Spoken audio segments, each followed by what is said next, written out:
Entourage, welcome. Week 1 start and sits finally here. Guys, I can't remember an off-season crazier than the one we just had. I mean, Antonio Brown, first he leaves the Steelers, now he's a Patriot. So many fantasy implications everywhere. We're going to get to the bottom of all this, guys. If you're new to the channel, welcome. If you like what you see, if you like what you hear, please don't be shy. Give it a thumbs up. Give it a sub. Turn on that bell notifications. And, well, let's get into it.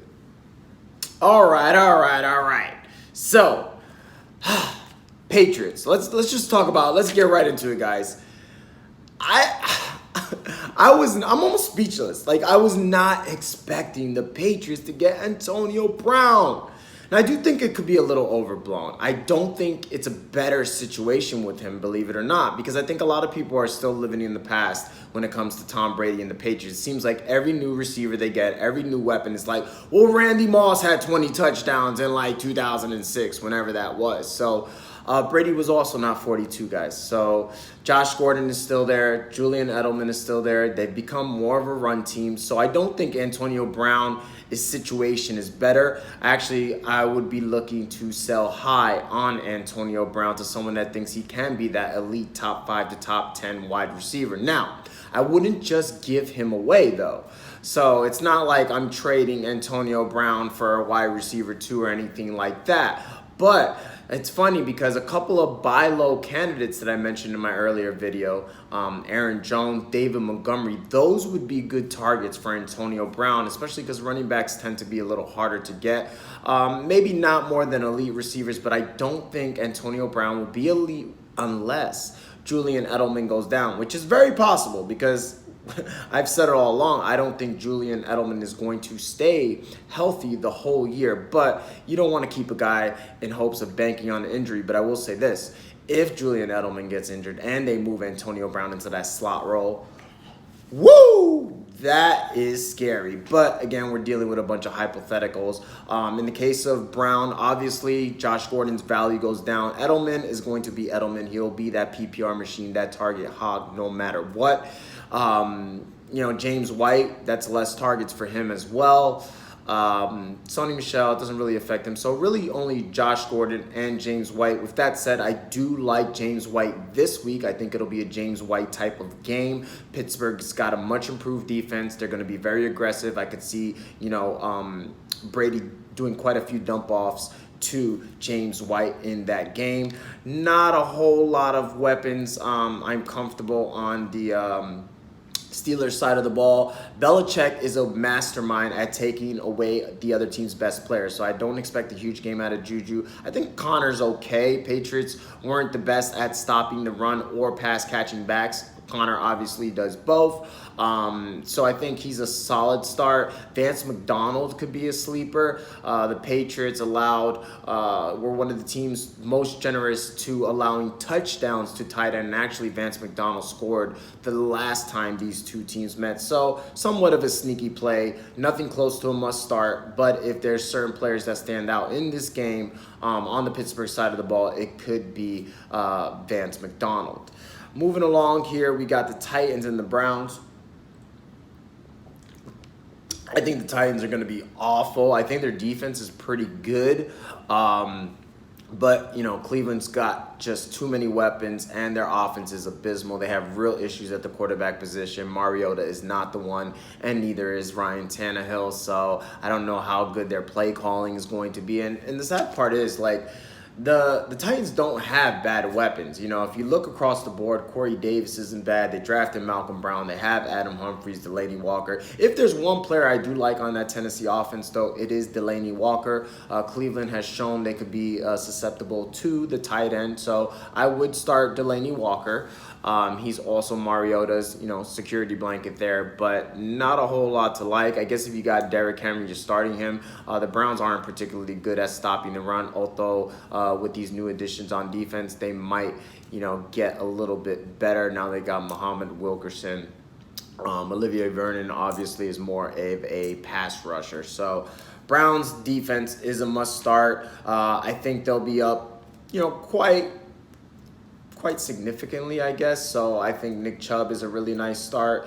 They'll probably run out the clock with him some. So other than that, OBJ, he practiced in full. We heard he was having trouble with the hip. Obviously, you're going to start OBJ. I'm kind of indifferent how I feel about him. If you have him, you're starting him, but it's not like I'm like, oh, OBJ is going to blow up. I mean, he certainly can. As long as the hip is not bothering him, he certainly can. But I just don't know how that's going to be. But it is concerning the way he was describing the hip, that, it's like a fast car, and if it goes too fast, it could be dangerous. I don't know. He kind of lost me with the analogies, but it surely didn't sound good. Moving quite along here, Hawks-Bengals, probably the most boring game. I mean, Cincinnati, man, every year there's teams that kind of, you're like, just snake bit, and Cincinnati seems one of those teams. They lost 2 offensive linemen, their first-round pick, Jonah Williams, to injury. Another offensive lineman retired. They lost A.J. Green on a practice due to a bad field. He's still going to be out at least probably 4 to 6 weeks. Now their left tackle, their backup left tackle, who was their starter last year, Cordy Glenn, he's out for the game with the concussion. And that's a tough place to play. Seattle, now they got Jadeveon Clowney, one of the best front sevens. It's going to be really, really sad. If there's any player I would start in Cincinnati is Tyler Boyd, because the ball's got to go somewhere. He's going to be an absolute PPR machine himself and target hog, because, who are you going to throw it to? John Ross? A.J. Green's not there, so I expect Mixon to get quite a few passes too. Seattle's very generous last year against pass-catching backs, plus it's Mixon. He's going to get the volume. You got to start him, but it is scary. Seattle's one of my favorite defenses, them along with the Cowboys, since they're hosting the New York Giants. I really can't tell you who I like more when it comes to defenses. Seattle, you're going to start Russ. You're going to start Lockett. I could see Lockett getting past the defense for a deep one. Russell Wilson at home, even though he's known for slow starts, it's Cincinnati. They're traveling across the country. So Chris Carson, he'll probably, wear down the clock. Curious to see what he looks like. He's a nice DFS play as well. So that's what I got for you between the Seahawks and the Bengals. Another game here that's got a lot of fantasy players. We got the Arizona Cardinals and the Detroit Lions. Detroit Lions, you're basically starting everybody, guys. You're starting, Stafford, who I think a lot of people are sleeping on. I absolutely love him, especially in 2 quarterback leagues. I think he could be a fringe starter. He's got weapons, guys, simply put. He's got obviously the 2 outside receivers who I think are close to both being must starts. Arizona is down their 2 starting cornerbacks, including All-Pro Patrick Peterson, who's suspended for PEDs. So I think this one could get really ugly. Arizona's the absolute worst against stopping the run, so I absolutely love Kerryon Johnson, and you might see even CJ or Ty Johnson sneaking a couple of points themselves. I love the defense. It's much improved. They signed slot corner Justin Coleman. They bring in Trey Flowers. They bring in McDaniels from the Packers. So absolutely love Detroit, and for that reason their defense and their defense and their offense, but for that reason I don't like Kyler Murray so much.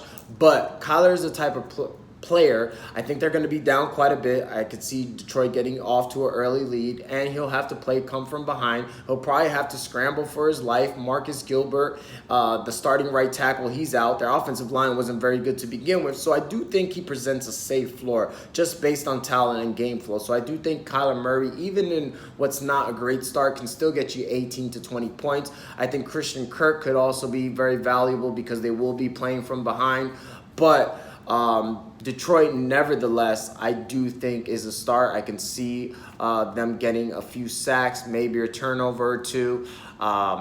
So I do like, a lot of players, obviously, in this game. DJ, I'm indifferent. If you have him, you're starting. I don't think it's a blow-up game. I don't think it's a sick game either. I think he'll be solid, if unspectacular. The Niners and the Bucks, another game. A lot of fantasy players in this one. I got a good feeling about Coleman. Breida's been getting a lot of talk. He looked really good in the preseason. He caught that deep ball in, I think it was week 3.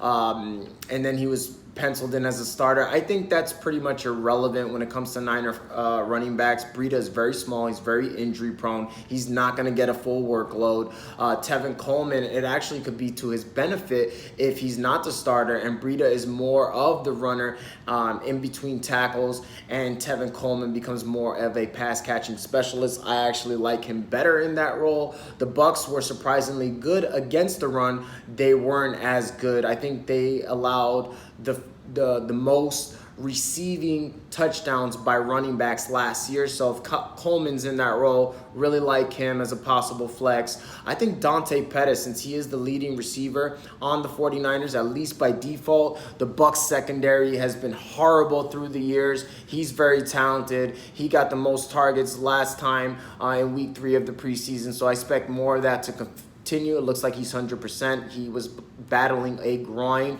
injury, but it was very minor. He looks like he's ready to go. And even Goodwin could beat the defense deep. He's a sneaky play. I love Jimmy G at quarterback, which should be a high-scoring game. Like I said, the Bucs are nothing near spectacular on defense, and more specifically the secondary. Winston's another one playing at home. Niners traveling across the country to hot Florida. Even though I expect the Niners to have a really, really good defense, that's a tough start. Mike Evans, Godwin should have their way. Richard Sherman does not shadow, so they'll move both players around. I think they both should have very good games. Abuganda, I don't even know how to, Dare Agumbawale. I better start learning how to say his name because I have a feeling he's going to be a factor, especially if he is the third down back, which it looks like he's going to be. He could be a sneaky play, but I mean, pretty much Evans, Godwin, Winston, and then on the Niners side, Pettis, Coleman, and Jimmy G are kind of close to must starts. Especially in DFS, they present really, really good value. All right, so next we got the Colts and Chargers. The Colts and Chargers, I think this one could be somewhat of an ugly game. I think a lot of people are higher than the Chargers than I personally am. They are down their left tackle. That's a big deal. When you're missing your left tackle, Russell Okung. So I don't really like Phillip Rivers in this game. I think the Colts are very underrated defensively. They have a very good slot corner who will probably be on Keenan Allen. There's 2 players I do like from the Chargers. I don't like Mike Williams at all. He's boom or bust to begin with. But I do love Hunter Henry's my number 1 tight end. Well, Travis Kelce's probably my number 1. Hunter Henry will be my number 2 tight end this week. Colts have been very, very bad against the tight end, and now you got a stud like Henry, and then some of these other players don't have as good of matchups. You're down your left tackle against a good pass rush, so I expect shorter intermediate passes going to guys like Hunter Henry and my other guy who I'm starting on the Chargers, Austin Ekeler. Indianapolis Colts were the 7th most generous defense when it came to pass catching backs. So Ekeler and Henry are the 2 guys that stood out in that particular game. Obviously, if you have Keenan Allen, you're going to start him. But Mike Williams is one that I would have take a seat.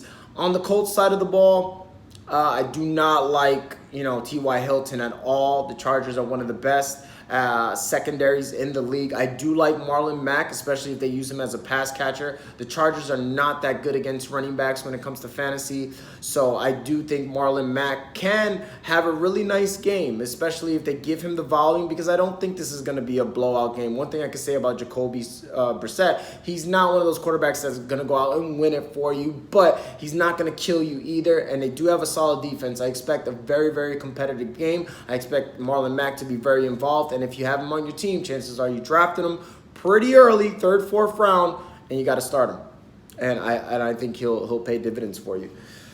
Moving quite along here, the Chiefs and the Jags. This is an interesting game. It's one of those games I think will be a battle. The Jags have a really, really good defense. The Chiefs have a really, really good offense, so they'll put up enough points. But the Chiefs' defense is not that good, so I think they'll allow the Jaguars to kind of keep this game close. One name I really love on the Jaguars side of the ball is Dede Westbrook.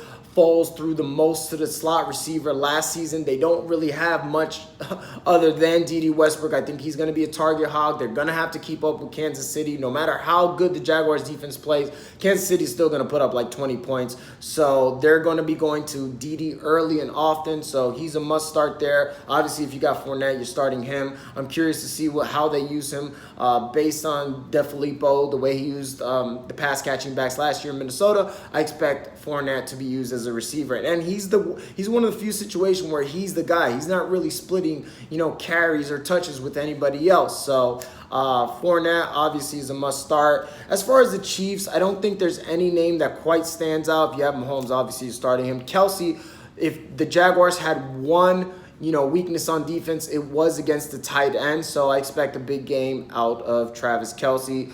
Tyreek Hill is going to have a harder time. Obviously, he's going to be shadowed by Jalen Ramsey. So that'll be fun to watch. Eagles and the Redskins, another boring game similar to Seattle and the Bengals. It's weird because this is a division game. So I do expect it to be tight, even though I think the Redskins are pretty bad. But their defense is not that bad. It's more of a concern on offense. They just don't have any playmakers. They don't have any receivers, and they don't have a quarterback. They have decent running backs. We'll see how Darius Geis looks, but that's a tough matchup. Probably not somebody I want to start. Trey Quinn could be a sneaky start, similar to Foles.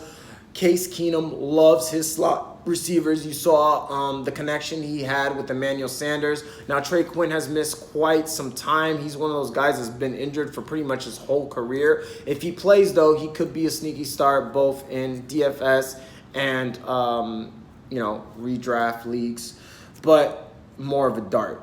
As far as the Eagles, you see, I think Carson Wentz has a good game, but I just don't know who's going to have the game for him. I think it's a complete toss-up. Redskins were really, really good against tight ends. Their corners can be had, but, at the same time, Philadelphia's receivers aren't great.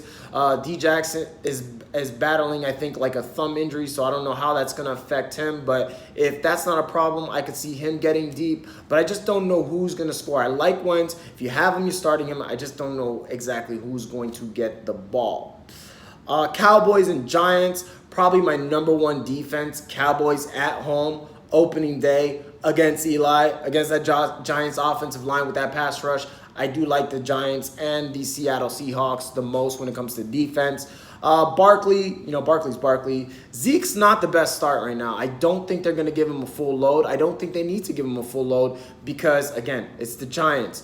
Sterling Shepard, probably people are starting him. He's going against Byron Jones, not the best matchup, even if you expect him to see targets.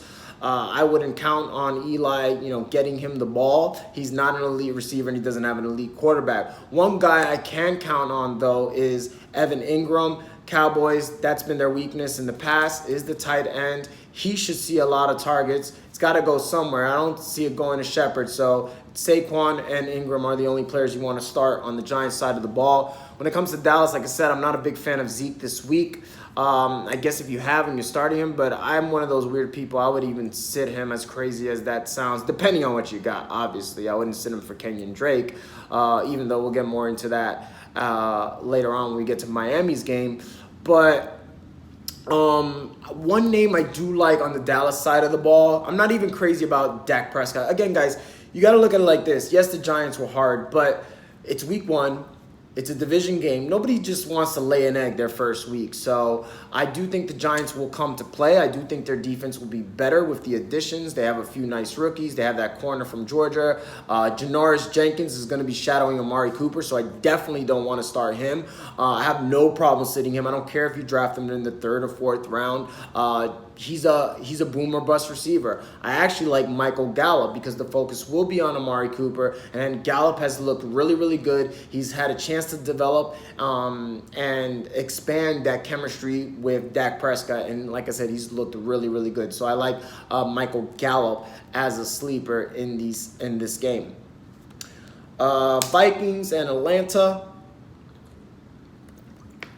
So the Vikings really like Kirk Cousins at home. I don't know if Diggs will play. That remains to be seen. But either way, I love Adam Thielen. He's a target hog. It's a great matchup at home against Atlanta. Adam Thielen is a must-start in your league, in DFS, wherever. Dalvin Cook is another one. Atlanta has been the worst defense when it comes to pass-catching backs, allowing the most receptions. So Dalvin Cook, he is going to go off. Him, Kerryon CMC. I don't know which running back I like most this week because they have the ultimate matchup. So looking forward to see how he looks in that Gary Kubiak zone scheme. So he's obviously a must start. And then on the Atlanta side of the ball, a little weary about Julio, kind of like Zeke. I mean, if you got him, you're probably starting him, but he hasn't played. He was nursing a foot injury. Now you go to Minnesota, lining up against Xavier Rhodes, pretty close to being a shutdown corner. Yeah, it's not the best matchup.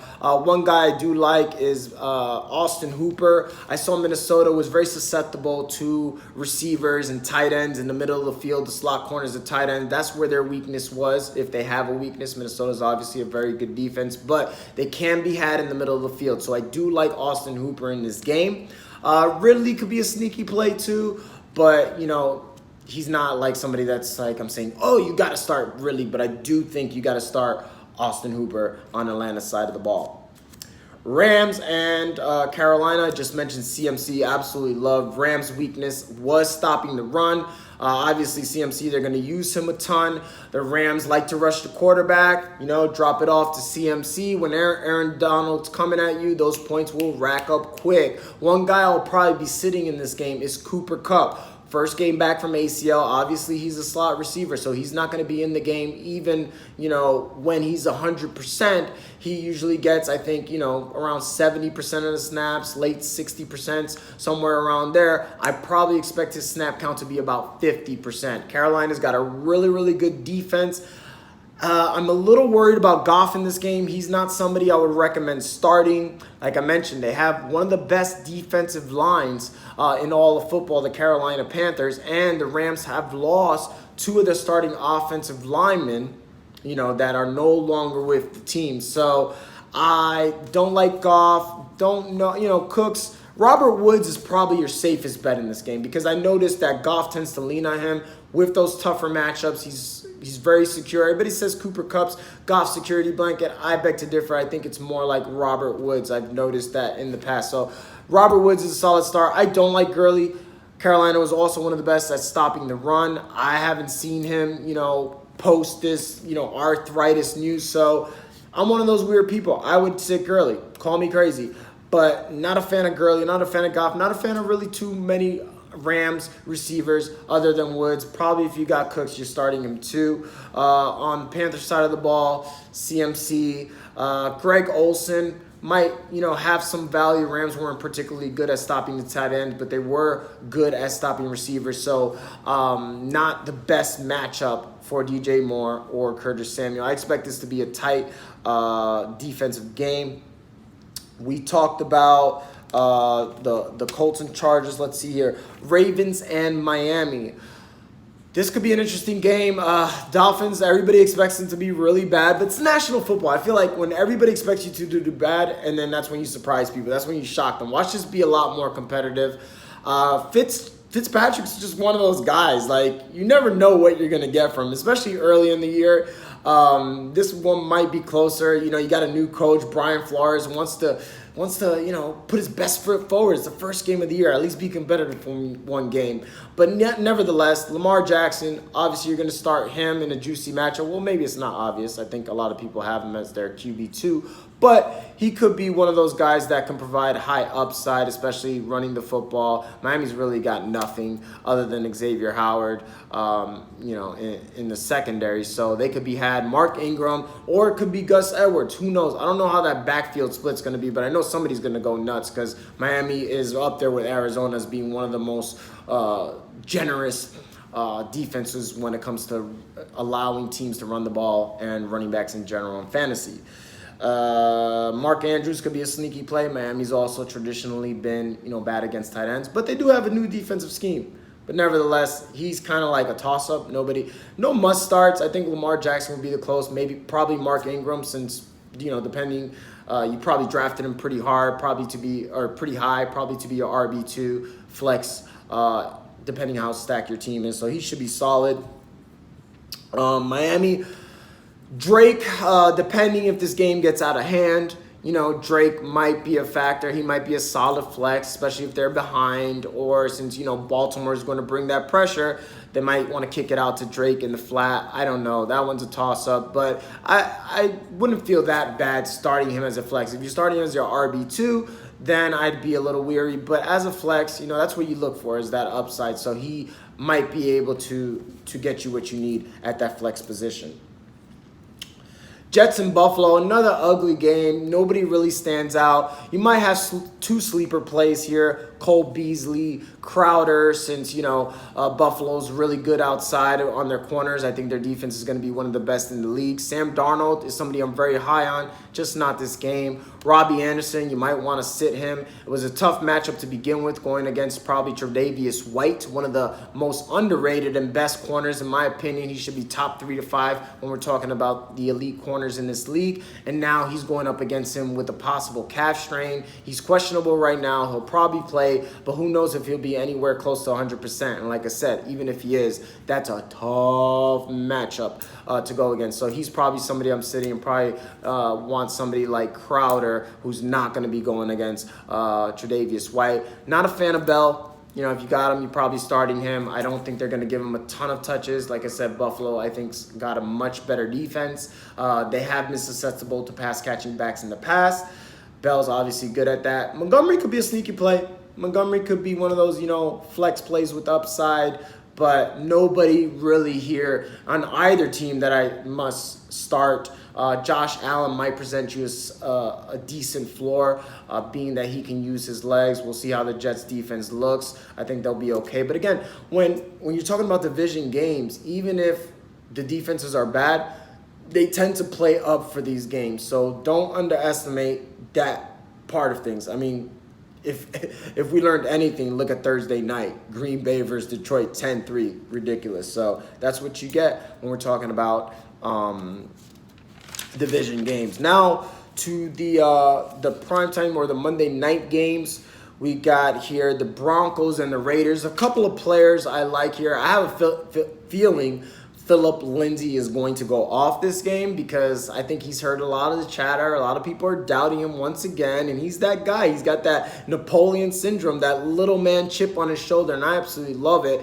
And he's going against Oakland. Oakland was one of the worst against running backs, so I think it's the perfect storm. He doesn't have to worry about Theo Riddick, at least for now. We'll see how much Booker's involved, but this is definitely one of those games that Phillip Lindsay could go off. Prime time, the big lights show people what he's made of, so I do like him. Royce Freeman could even be a possible flex. Oakland was very, very generous against tight ends, so Noah Fant is a sleeper in this game as well. Courtland Sutton, he might be a decent wide receiver 3, so a lot to like.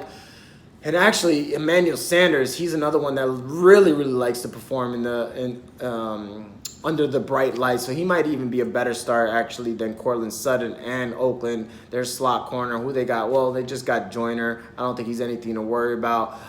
So I'm curious to see if, Emmanuel Sanders could shine for us one more time under the bright lights, because he's been known to do that quite a few times. Oakland, Waller could be a play. I think Denver's got one of the best defenses, though. So a lot of people are hype on Waller. I guess on paper this looks like a good matchup based on last year. But remember, they got a new coach. They got, the Bears ex-defensive coordinator. So it's a new system. So we don't know if they're going to be bad against tight ends again.